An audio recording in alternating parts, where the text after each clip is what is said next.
2,000 years. 2,000 years the world has been arguing about the face of one woman. Was she Greek? Was she Egyptian? Was she African? Was she something else entirely? A mix the ancient world refused to write down clearly. And then quietly, almost without fanfare, scientists took a skull, a tomb fragment, and bones tied to her bloodline, and they ran the analyses. What came back didn't settle the question once and for all, but it threw a grenade into everything Hollywood, every textbook, every painting, every marble bust had ever told us. Because the woman we call Cleopatra, the last pharaoh of Egypt, the lover of Caesar, the queen who chose her own death over Rome, she may not have been who you think. Not even close. Let's slow down for a second, because this story is too good to rush. When most people picture Cleopatra, they see Elizabeth Taylor. Black wig, blue eye shadow, pale skin, a Roman nose carved like a statue. That image isn't history. That's a 1963 movie with a budget that ballooned to around $44 million and a costume designer who never opened an archaeology book. The real Cleopatra lived from 69 BC to 30 BC. She ruled a country that had already been ancient when Greece was still figuring out the alphabet. And she came from a family so strange, so incestuous, so politically paranoid, that the only way to understand her ancestry is to understand her relatives. Her family was the Ptolemies, Macedonian Greeks. Generals who came in with Alexander the Great, planted a flag in Alexandria and never left. For nearly 300 years they ruled Egypt like a private kingdom. And here's the part nobody tells you in school. To keep the bloodline pure, to keep power inside the family, they married each other. Brothers married sisters, uncles married nieces, fathers married daughters. Cleopatra's parents are widely believed to have been siblings or very close relatives. Her grandparents likely too. If you draw the Ptolemy family tree, it doesn't look like a tree. It looks like a knot. So when modern scientists turned their attention to bones connected to this dynasty, they weren't just looking at one woman. They were looking at a closed genetic system. A bottle, a bloodline so inbred that any trace of foreign ancestry should stand out like a flare in the dark. And, according to one line of research, one did. The story really begins in Ephesus, in modern-day Turkey. Inside a tomb called the Octagon, Austrian archaeologists had found, decades earlier, the skeleton of a young person, estimated at the time to be a girl of about 15 to 17 years old. The tomb itself was built in a style that suggested very high status. And historians had long suspected, but never proved, that this could be Arsinoe IV, Cleopatra's younger half-sister, the same Arsinoe who was executed on the orders of Mark Antony, at Cleopatra's urging, in Ephesus around 41 BC, because she was a threat to the throne. If this skeleton was really Arsinoe, then her bones carried roughly half the same ancestry as Cleopatra herself, same father, possibly overlapping mothers depending on which historian you trust. Austrian researchers led by Hilke Thur studied the skull. They reconstructed the face, they examined the bones. And in a 2009 documentary they argued, mainly from skull measurements rather than ancient DNA, that the morphology hinted at North African ancestry alongside the European side of the family. Not purely Greek, something older, something rooted by one reading in the soil of the Nile or further south. Now hold on, because this is where the story gets messy and where the headlines started outrunning the science. The original Austrian study was controversial from day one. Other scientists pushed back. They said the skull measurement methods were outdated. They said the identification with Arsinoe was uncertain. They said no usable ancient DNA had been extracted at the time, and the debate boiled for years.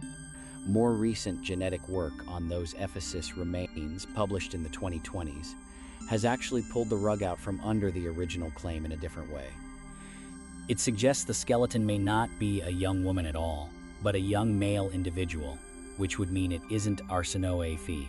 In other words, we still do not have a confirmed sample of Cleopatra's own DNA. What we have is a long-running, unresolved debate about her ancestry, fed by skull studies, coins, temple art, and the few written sources that survived. But, and this is the point that gets lost in the noise, even without a clean genetic sample, the indirect evidence keeps nudging in the same direction.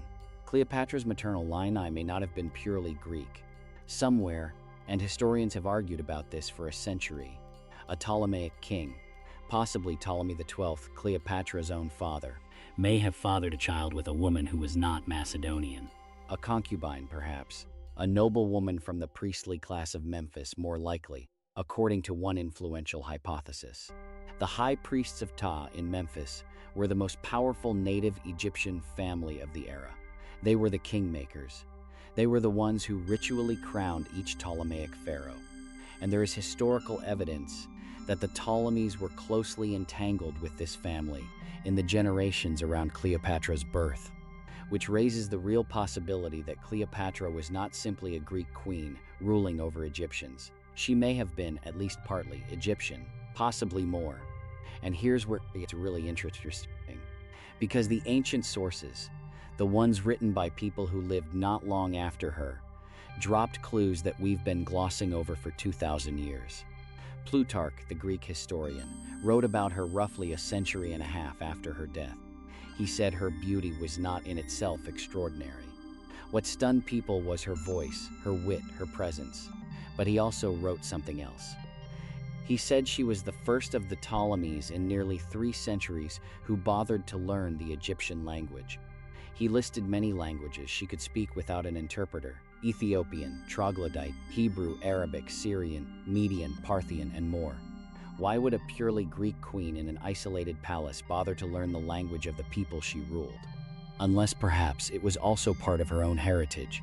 Look at her coins, real coins, not movie posters.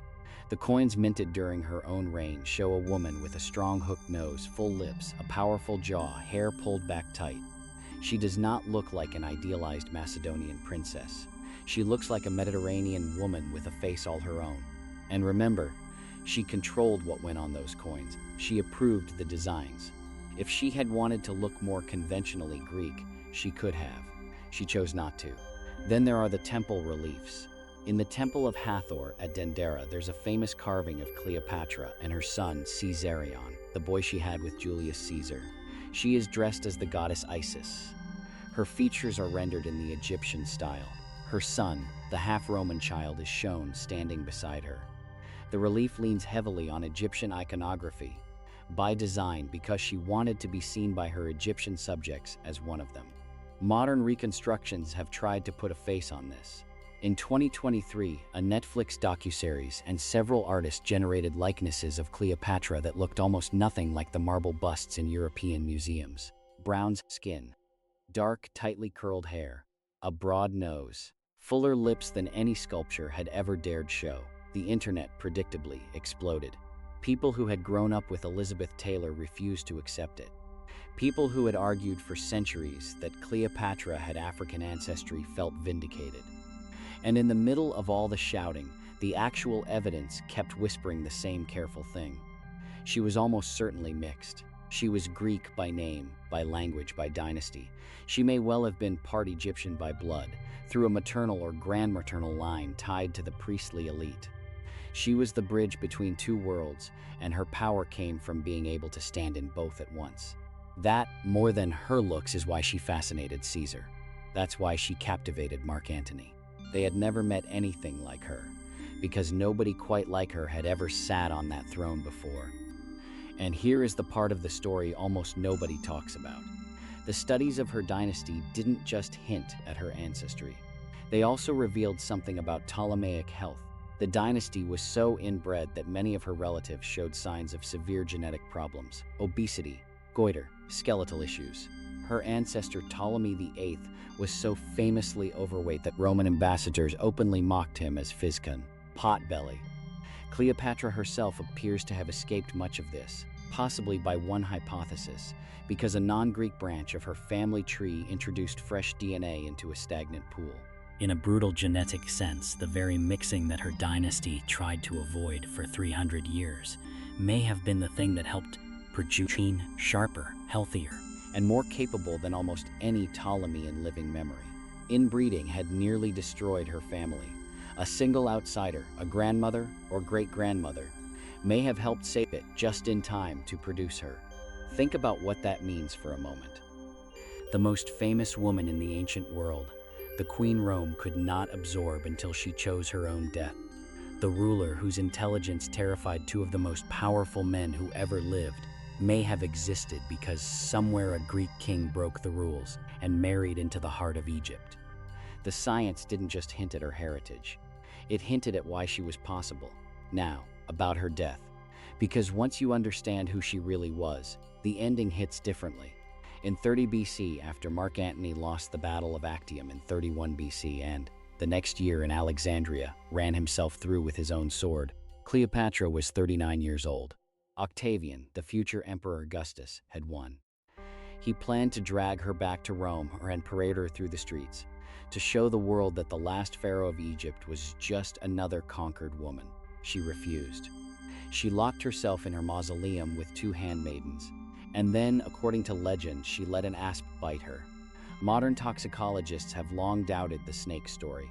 The symptoms reported don't match cleanly. More likely, by one hypothesis, she used a poison she had studied for years. Ancient sources describe Cleopatra as deeply interested in chemistry and medicine. They claim she kept notes on poisons and tested compounds, sometimes on condemned prisoners, to find the most painless way to die. When the moment came, she seems to have known exactly what to take and how much. She died not as a Greek, not as an Egyptian, not as an African, but as all of them woven together. The last pharaoh. The end of 3,000 years of pharaonic Egypt as an independent power. After her, Egypt became a province of Rome. The land of the pyramids would not see another native ruler for nearly 2,000 years. And the ancestry she carried, that strange, mixed, improbable inheritance, disappeared into history with her. Her son Caesarion was hunted down and killed by Octavian within weeks. Her other children with Mark Antony were taken to Rome and raised by Octavian's sister Octavia. The bloodline scattered, faded, and was lost. Until 20 centuries later, bones in a tomb in Turkey gave up their secrets. Coins were re-examined, reliefs were reread, and we finally got to ask the question the ancient world tried to bury. What did she really look like? The answer is more complicated, more human, and more beautiful than any Hollywood film ever dared to imagine. She was almost certainly not the porcelain pale icon of European painting. She was probably not entirely African, either in the modern sense. She was Mediterranean in the truest, oldest sense, a daughter of 3 continents, born from a dynasty that tried to keep itself pure and may have accidentally produced something extraordinary. That is the woman who made Caesar kneel.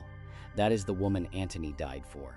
That is the face the marble busts were too afraid to carve honestly. And now, finally, we are starting to see her. If this story changed the picture in your head, even a little, leave a comment and tell me what you used to imagine Cleopatra looked like and what you imagine now.